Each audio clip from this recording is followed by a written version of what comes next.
생명의 샘 교회 세미나에 참석하신 여러분들을 주님의 이름으로 환영합니다. 어떤 경로로 오셨던지 저희 기도 가운데에 여러분들을 만나고 축복하고 기다렸습니다. 이 시간이 여러분들에게 좋은 축복의 시간이 되리라 그렇게 기대합니다. 오늘 제가 강의할 첫 번째 강의는요, 삶의 문제를 어떻게 볼 것인가 하는 것입니다. 여러분들이 경험하고 계시는 삶의 문제들은 어떤 문제들이 있습니까? 근데 삶의 문제를 어떻게 해결할 것인가가 주제가 아니고요. 삶의 문제를 어떻게 볼 것인가가 주제입니다. 삶의 문제를 보는 세 가지 관점이 있습니다. 첫 번째는요, 주관적인 관점, 나의 관점입니다.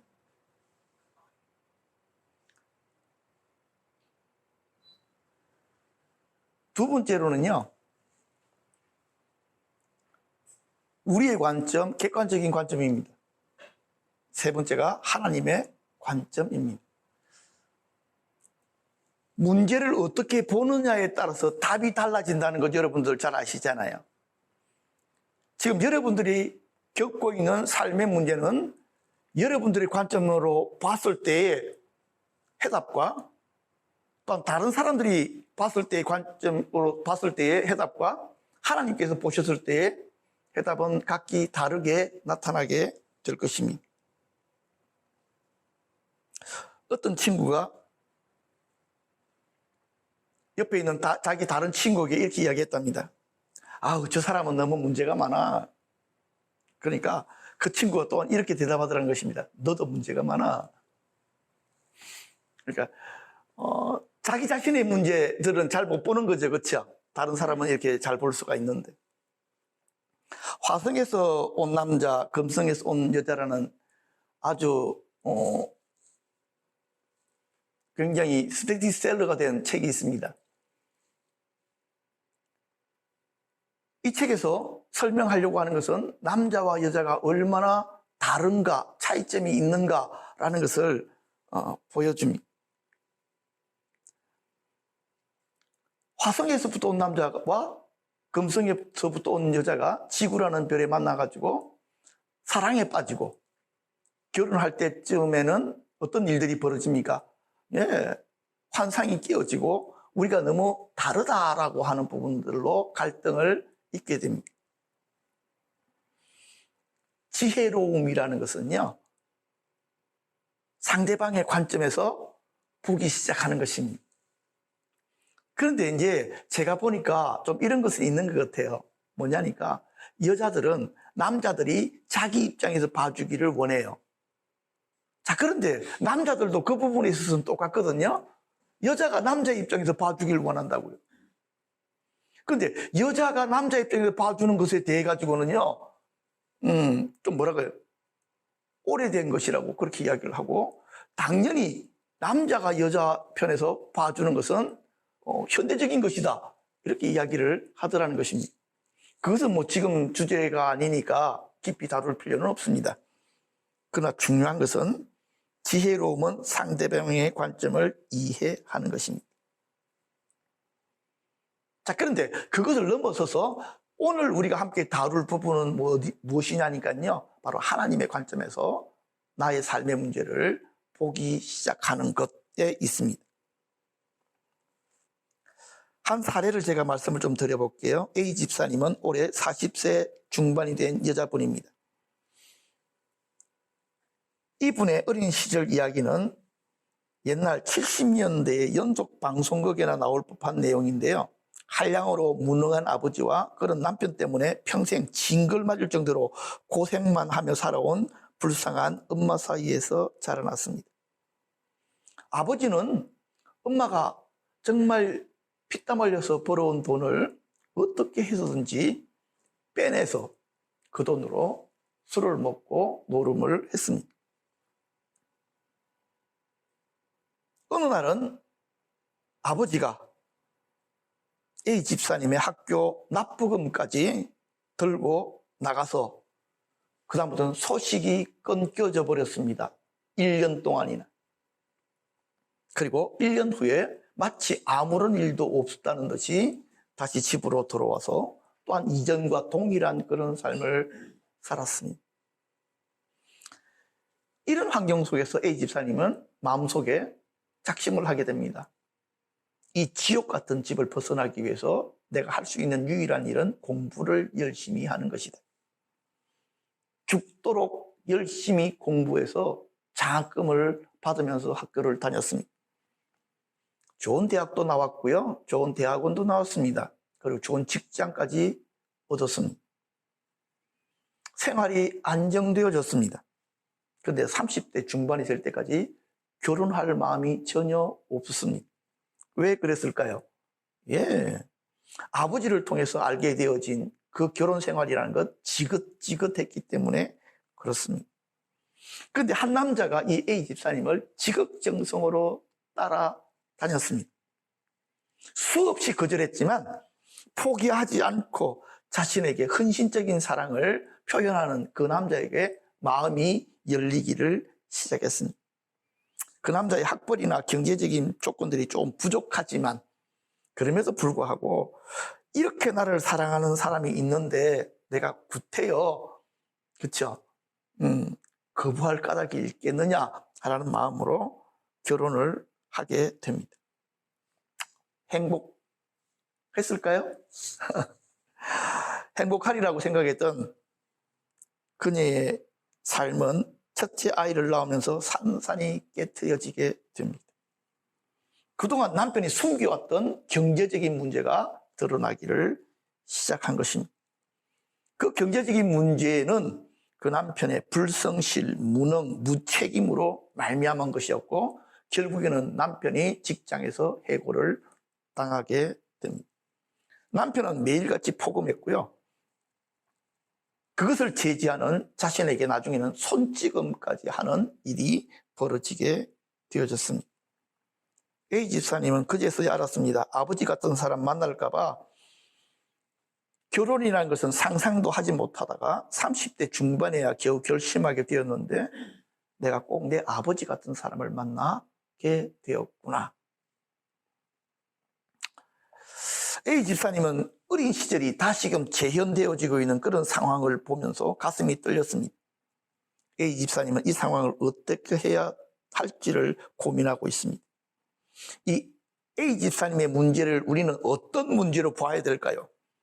그리고 이 문제는 어떻게 해결이 되어야 할까요? 여러분들하고는 좀 아이고 나는 저런 문제는 우리 가정에는 없어. 그럴 수 있지만 여러분 나름대로의 문제들을 가정들마다 가지고 있을 것입니다.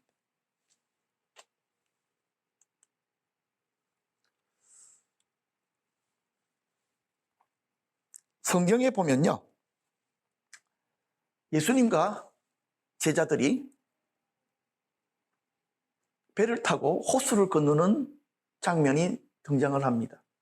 처음에는 그 배가 그냥 별 문제 없이 출발하다가 곧 풍랑이 그곳에 밀어닥치게 됩니다. 얼마나 풍랑이 심했는지 호수에 물이 배에 가득 찰 정도로 그렇게 어려움을 겪게 됩니다. 그래서 제자들이 예수님을 깨웁니다. 선생이여, 우리가 죽게 된 것을 어찌 돌보지 아니하시나이까 하면서 깨우는데 예수님께서 깨어나셔서 놀랍게도요, 바람을 꾸짖으시며 바다더러 이르시되 잠잠하라 고요하라 하시니 바람이 잠잠하게 되고 풍랑이 그치게 됩니다. 그런데 그때 예수님께서 제자들에게 뭐라고 말씀하시느냐니까 이렇게 말씀하십니다. 어찌하여 이렇게 무서워하느냐? 너희가 어찌 믿음이 없느냐라고 그렇게 말씀하십니다. 지금 예수님께서 제자들의 무엇을 꾸짖고 계십니까? 믿음을 말씀하고 계십니다. 자, 그러니까 이런 거예요. 풍랑의 문제를 예수님께서는 어떤 문제로 보고 계십니까? 지금 제자들의 믿음의 문제로 말씀하고 계십니다. 제자들은 자기들이 두려워하는 이유를 어디다가 두고 있습니까? 환경에다가 두고 있습니다. 풍랑 때문에 자기 자신들이 무서워한다. 그렇게 말하는데 예수님께서는 그렇게 말씀하시지 아니하시고 너희들이 믿음이 적어서 믿음에 문제가 있기 때문에 두려워한다라고 그렇게 말씀하셨다는 것입니다. 지금 풍랑을 보는 예수님의 관점과 제자들의 관점이 다르다는 것을 이해하셔야 됩니다. 이것과 비슷한 한 사례가 있는데요. 요한 웨슬레는요, 위대한 18세기의 부흥사입니다. 그는 영국의 옥스퍼드 대학을 나온 굉장히 뛰어난 기재 중에 한 사람이었습니다. 그런데 그는 하나님께 헌신을 했고 옥스퍼드를 졸업하고 나서 미국으로 건너가가지고 인디안 선교사를 할 마음이었습니다. 그런데 그가 배를 타고 대서양을 건너는데 엄청난 풍랑 속으로 들어가게 됩니다. 그는 죽음의 공포를 느꼈습니다. 선교하러 가다가 순교당하나 보다라고 생각을 했답니다. 그런데요, 그 시끄럽고 그 두려운 상황 어디에 찬양 소리가 희미하게 들리더라는 것입니다. 처음에는 뭔가 잘못 들었나 생각했지만 그것은 분명히 찬양 소리였습니다. 아니, 이 풍랑 가운데 누가 저렇게 찬양을 하고 있을까? 그가 소리의 근원을 찾아서 내려갔더니 3등실, 많은 사람들이 단체로 모여서 가는 가장 싼 그곳에서 찬양 소리가 난 것입니다. 그가 도착해서 보니 모라비안 교도 가정이 그곳에서 찬양을 하고 있었습니다. 신기한 것은 그들에게는 풍랑에 대한 두려움이 전혀 없더라는 것입니다. 그래서 물었습니다. 어떻게 당신들은 이런 순간에 두려워하지 않습니까? 그들은 대답합니다. 우리의 생명은 하나님의 손에 있습니다. 만약 이 풍랑으로 말미암아 죽게 되어져도 우리는 하나님의 나라로 갈 것입니다. 웨슬레와 모라비안 교도의 차이점이 무엇입니까? 동일한 한 사건을 만나면서 웨슬레는요, 풍랑 때문에 자기가 죽을 수 있다고 생각한 것입니다. 그러니까 두려운 것입니다. 그런데 모라비안 교도들은 자기들의 생명은 오직 하나님의 손에 있다고 확신히 믿어버렸습니다.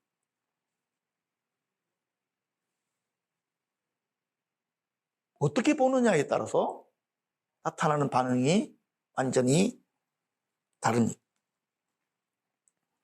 여기서 앞에서 다른 사례를 좀 적용을 해보면요, 이 여인의 문제를 예수님께서는 뭐라고 말하셨을 것 같습니다. 여러분들이 A 집사님의 문제를 만약에 이름을 붙이라 그러면 어떤 문제로 이름을 붙이겠습니까? 제가 이 문제를 보면서 어떤 문제라고 이름을 붙여볼까 그랬더니 무책임한 남편의 문제, 이렇게 제가 생각해 봤습니다. 최소한 제 눈에는 그렇게 보였습니다. 아마 여러분들도 그렇게 이야기했을 것입니다. 그러나 예수님께서 그 문제에 대해서 그렇게 대답하셨을까는 의문입니다. 예수님께서는 제자들에게 하신 것과 동일하게 말씀하셨을 것입니다. 믿음의 문제다. 그럼 어떤 사람들은 교회에서는 조그만 일만 있으면 다 믿음의 문제래. 믿음의 문제가 맞습니다. 왜냐니까 예수님께서 그렇게 말씀하셨기 때문에 그렇습니다. 자, 그렇다고 한다면요, 이 문제를 믿음의 문제라고 하는 의미를 한번 살펴보도록 하겠습니다. 첫 번째로는요, 삶의 문제를 믿음의 문제로 본다는 것은 문제를 하나님의 관점으로 본다는 것입니다. 아이들이 놀이터에서 싸움이 났습니다. 어른들이 볼 때는 큰 문제로 싸움이 시작된 것이 아닙니다. 한 발자국씩만 양보하면 그냥 재미있게, 놀 수 있는 문제입니다. 그런데 한 아이가 어제도 자기가 양보했는데 오늘은 절대로 양보할 수 없다라고 고집을 부리고, 또 한 아이는 네가 뭔데? 계속 하려고 하느냐? 그렇게 해가지고요. 둘이서 싸움이 붙은 것입니다. 어른의 관점에서는 아무 문제도 아니 될 것을 아이들의 관점에서는요, 자기들 입장에서는 목숨을 걸어야 되는 문제로 보일 수 있습니다. 야곱 이야기를 조금 하겠습니다. 야곱 가정에 12명의 아들이 있었습니다. 복된 가정입니다. 제가 나이를 먹고 보니까 아이들은 많아야 돼요. 키울 때는 고생인지 몰라도 아이들이 많아야 돼요. 만약 10명의 아이들이 있는데 그 아이들이 하나님께 11조 바치고 11조를 또 아버지한테만 준다고 생각을 한다면 먹고 사는 데는 아무 지장이 없습니다. 그런데 야곱에게는요, 4명의 부인이 있었습니다. 4명의 부인이 있는 것을 복이 있다 없다로 설명하기에는 조금 부담스럽지만 4명의 부인이 있었고요.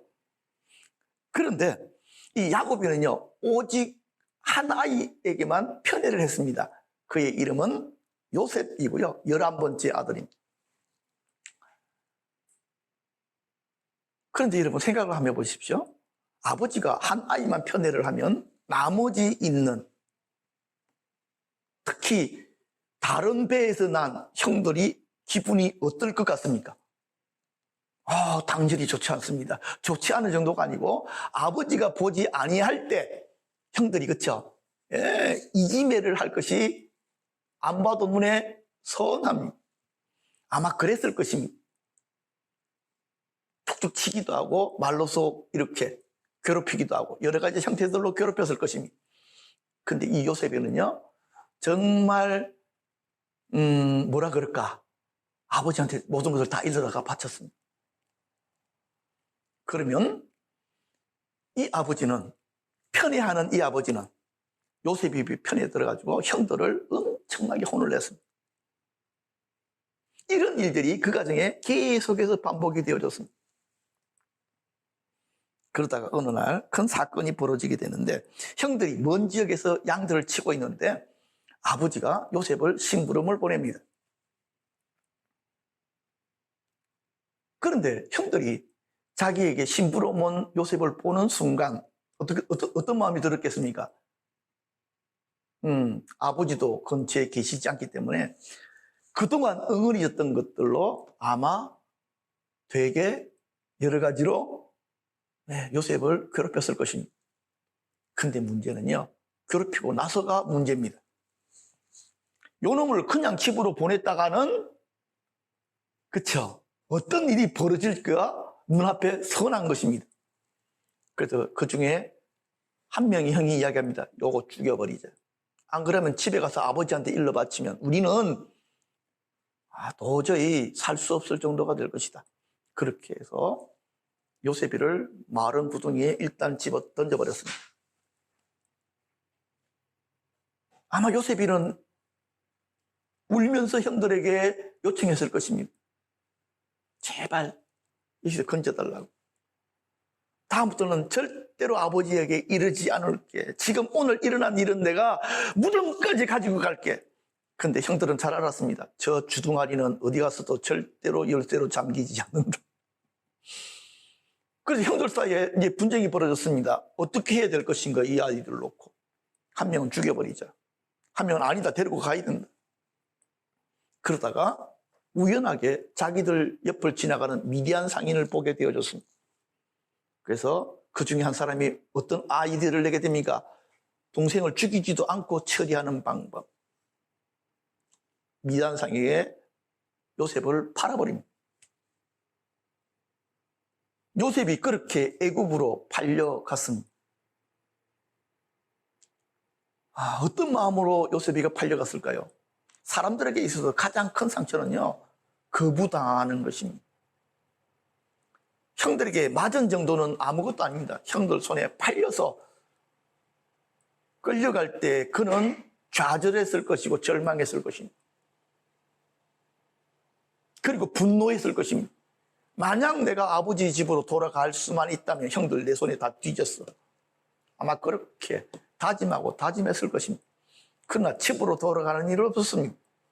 그는 애굽으로 팔려갔고 애굽에서 귀족의 한 집에 노예가 되어졌습니다. 근데 놀랍게도 그는 그 집에서도 너무 하나님의 은혜로 말미암아, 그쵸, 가정 총무가 되어지고 좀 떵떵거리고 좀 살만한 지경까지 올라갔습니다. 그러다가 그가 한 가지 또 시험을 당하게 되는데, 그 시험은 바로 보디발의 아내로부터 적극적인 대시를 받는 것입니다. 종들이 하지 말아야 될 금기 중에 하나가 어떤 것입니까? 주인의 부인을 손대지 않는 것입니다.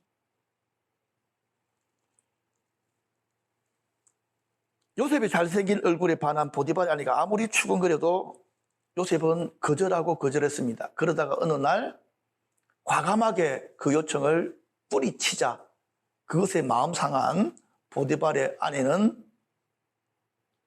뭐라고 합니까? 저 녀석이 나를 급발하려고 했다가 내가 이렇게 뿌리쳤다라고 자기 남편에게 호소를 하게 됩니다. 자, 근데 여러분, 여기서 퀴즈. 보디발이 그 말을 믿었을까요? 믿지 않았을까요? 어떻게 생각하십니까? 박정선 선생님. 보디발이 아내가 지금 자기 남편한테 지금, 그쵸, 허위든지 뭐든지 이야기했잖아요. 저놈이 나를 겁탈하려고 했다 라고 이야기한 것을 보디발이 믿었을까요? 믿지 않았을까요?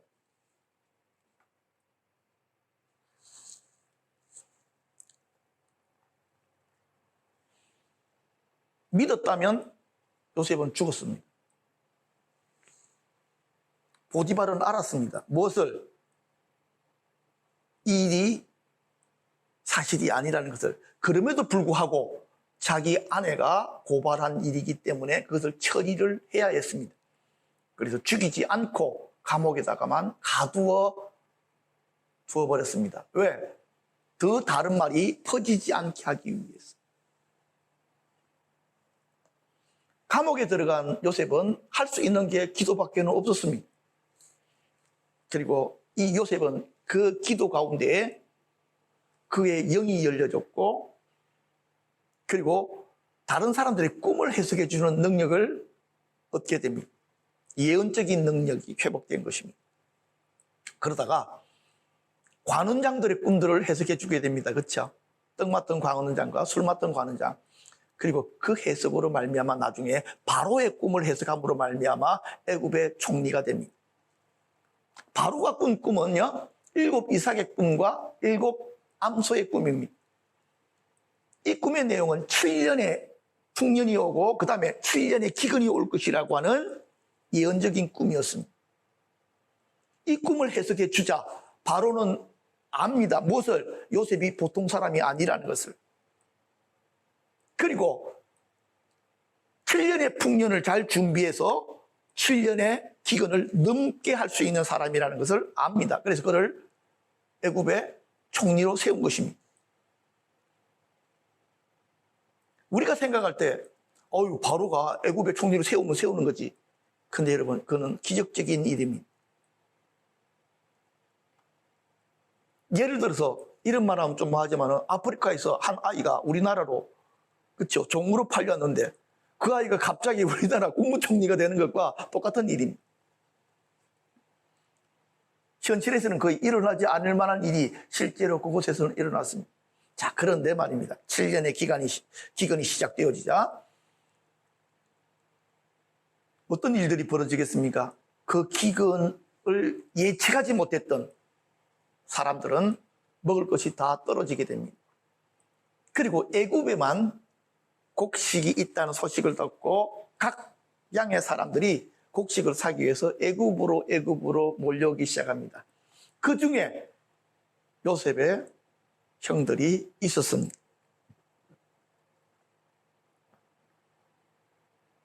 요셉이가 자기 앞에 무릎을 꿇은 형들을 봤을 때 요셉의 마음은 어떠했을 것 같습니까?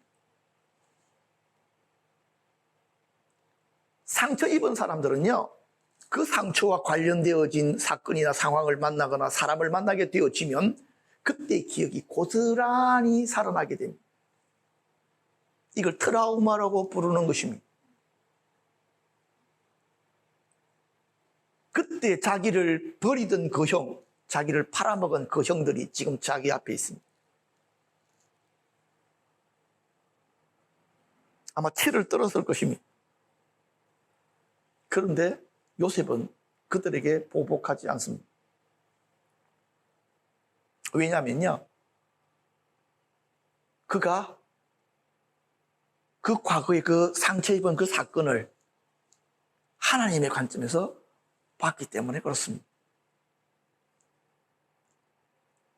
그래서 이 요셉은 이렇게 이야기합니다. 하나님이 큰 구원으로 당신들의 생명을 보존하고 당신들의 후손을 세상에 두시려고 나를 당신들보다 먼저 보내셨나니 그런즉 나를 이리로 보낸 이는 당신들이 아니요 하나님이시라. 하나님이 나를 바로에게 아버지로 삼으시고 그 온 집의 주로 삼으시며 애굽 온 땅의 통치자로 삼으셨나이다.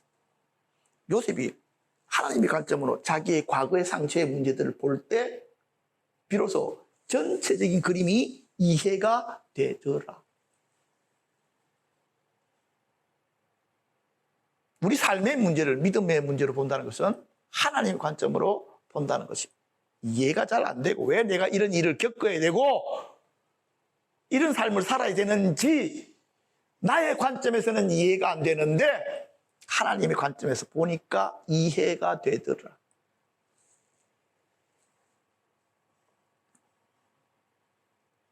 그러면 나의 그 아픈 과거가, 그쵸?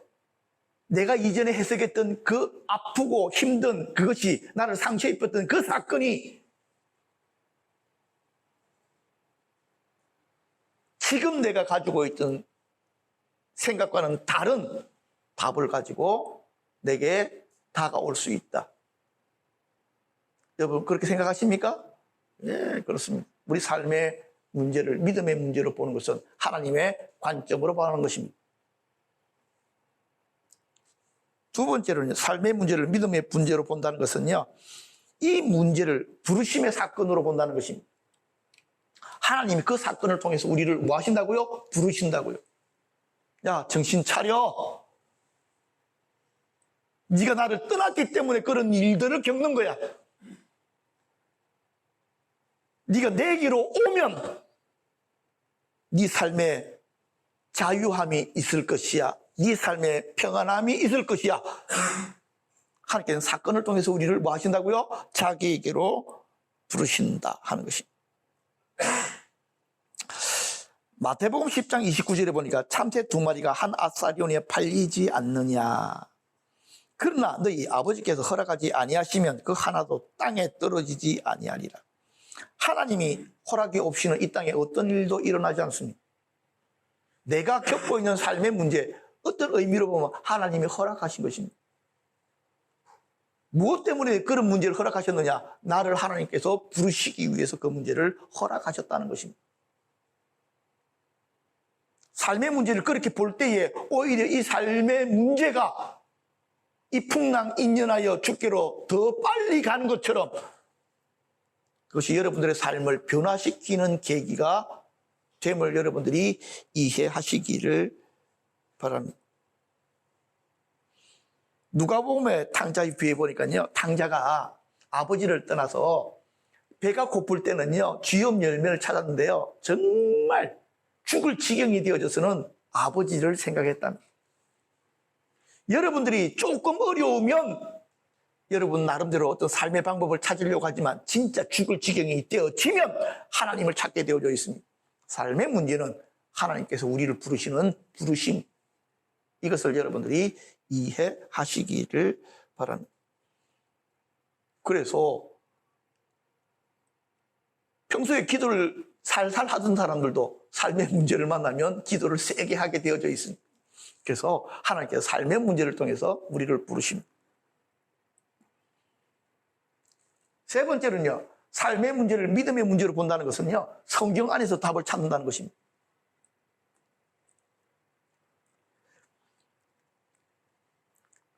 세상 사람들은요, 세상 안에서 답을 찾습니다. 맞죠? 그죠?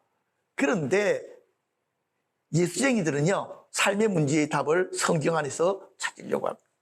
그 이유는 성경이 하나님의 관점으로 쓰여졌기 때문에 그렇습니다. 믿음의 사람들은 성경 안에서 자기 인생의 문제에 대한 답을 찾습니다.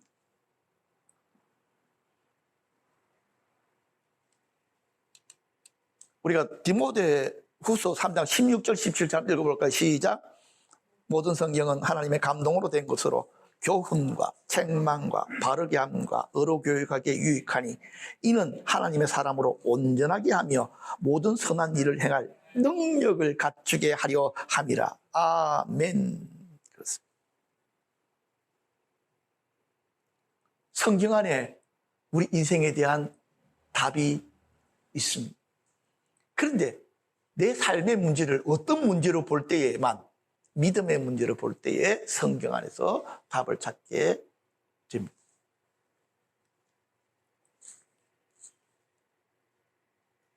이렇게 첫 번째 강의는 마치게 됩니다. 오늘 제가 드린 이 강의를 여러분들이 모임 안에서 조금 더 서로 토론해 보시고 여러분들의 삶의 문제에 실제로 적용해 보시는 그런 시간들을 가지시기를 바랍니다.